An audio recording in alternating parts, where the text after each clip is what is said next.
I mange firmaer, så er der sælgere. Og for en umiddelbar betragtning, så er der også nogen, der vil sige, at kirken er lidt ligesom et firma. Og i så fald så er sælgerne, det er præster, missionærer, evangelister, dem der sådan ligesom skal ud og sælge budskabet. Men det er en total misforståelse. Kirken er ikke et firma. Kirken er en familie. Der er en Gud, som er far til alle, og som har skabt alle. Der er en søn, Jesus, er død og opstået for at give håb til alle. Og den hellige ånd vil skabe troen og give os frimodighed til at være med til at dele det til andre. Det er den familie, vi bliver en del af alle sammen. Og der er ikke nogen, der er sælgerne, og så er der de andre. Og i et firma, der kan du blive fyret, hvis ikke du producerer godt nok.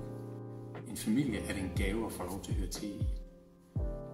Som døbte, troende mennesker, der hører vi til i den familie. Og vi får lov til at invitere alle til at høre med i hele den familie. Hver på vores måde, hver på vores sted. Det gælder alle.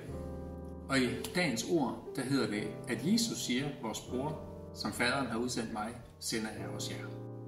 Så han bliver sendt til os, og vi bliver sendt alle sammen til at være med til at dele evangeliet om Guds kærlighed, om det evige livs håb. Alle steder, hver på vores måde.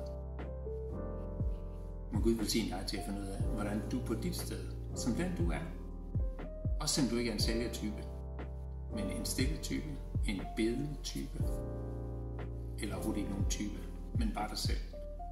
Sådan har Gud skabt dig, sådan kan han bruge dig, sådan elsker han dig. God bedre.